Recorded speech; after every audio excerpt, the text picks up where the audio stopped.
முதல் வாசகம். இறைவாக்கினர் எசேக்கியேல் நூலிலிருந்து வாசகம். 16:59 முதல் 63 வரை. தலைவராகிய ஆண்டவர் கூறுவது இதுவே: கொடுத்த வாக்கை நீ மீறி உடன்படிக்கையை முறித்துவிட்டாய். நீ செய்தது போலவே நானும் உனக்குச் செய்வேன். ஆயினும் உன் இளமையின் நாள்களில் உன்னோடு செய்த உடன்படிக்கையை நினைவு கூர்ந்து என்றுமுள்ள உடன்படிக்கையை உன்னோடு செய்வேன். உன் தமக்கைகளையும் தங்கைகளையும் நான் உனக்கு புதல்வியராகத் தருவேன். நான் உன்னுடன் செய்து கொண்ட உடன்படிக்கையை முன்னிட்டு அல்லாமலே தந்திடுவேன். அவர்களை நீ பெற்றுக் கொள்ளும் பொழுது உன் நடத்தையை நினைத்து வெட்கமுறுவாய்.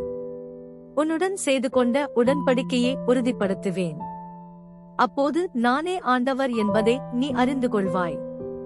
நீ செய்ததை எல்லாம் நான் மறைத்திடும்போது நீ அவற்றை எல்லாம் நினைத்து வெட்கி இழிவு மிகுதியினால் உன் வாயை ஒருபோதும் திறக்க மாட்டாய் என்கிறார் தலைவராகிய ஆண்டவர். ஆண்டவரின் அருள்வாக்கு.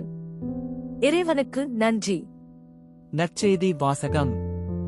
மத்தேயு எழுதிய தூய நற்செய்தியிலிருந்து வாசகம். 19:3 முதல் 12 வரை. அக்காலத்தில் பரிசேயர் இயேசுவை அணுகி அவரை சோதிக்கும் நோக்குடன், ஒருவர் தம் மனைவியை எக்காரணத்தையாவது முன்னிட்டு விலக்கி விடுவது முறையா என்று கேட்டனர். அவர் மறுமொழியாக, படைப்பின் தொடக்கத்திலேயே கடவுள் ஆணும் பெண்ணுமாக அவர்களை படைத்தார் என்று நீங்கள் மறைநூலில் வாசித்ததில்லையா என்று கேட்டார்.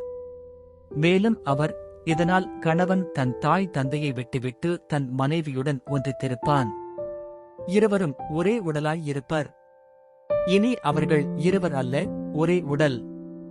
எனவே கடவுள் இணைத்ததை மனிதர் பிரிக்காதிருக்கட்டும் என்றார்.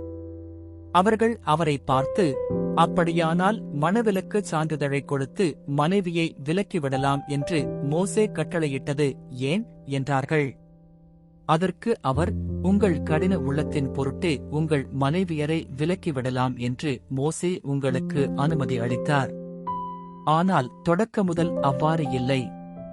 பரத்தைமையில் ஈடுபட்டதற்காக அன்றி வேறு எக்காரணத்தையாவது முன்னிட்டு தன் மனைவியை விலக்கிவிட்டு வேறொரு பெண்ணை மணப்பவன் எவனும் விபசாரம் செய்கிறான் என நான் உங்களுக்கு சொல்கிறேன் என்றார். அவருடைய சீடர்கள் அவரை நோக்கி, கணவர் மனைவியர் உறவு நிலை இத்தகையது என்றால் திருமணம் செய்து கொள்ளாதிருப்பதே நல்லது என்றார்கள். அதற்கு அவர், அருள்கொடை பெற்றவரன்றி வேறு எவரும் இக்கூற்றை ஏற்றுக்கொள்ள முடியாது. சிலர் பிறவியிலேயே மனவுறவு கொள்ள முடியாதவராய் இருக்கின்றனர். வேறு சிலர் மனிதரால் அந்நிலைக்கு ஆளாக்கப்படுகின்றனர். மற்றும் சிலர் விண்ணரசின் பொருட்டு அந்நிலைக்கு தம்மையே ஆளாக்கிக் கொள்கின்றனர். இதை ஏற்றுக்கொள்ளக்கூடியவர் ஏற்றுக்கொள்ளட்டும் என்றார். ஆண்டவரின் அருள்வாக்கு. கிறிஸ்துவே உமக்கு புகழ்.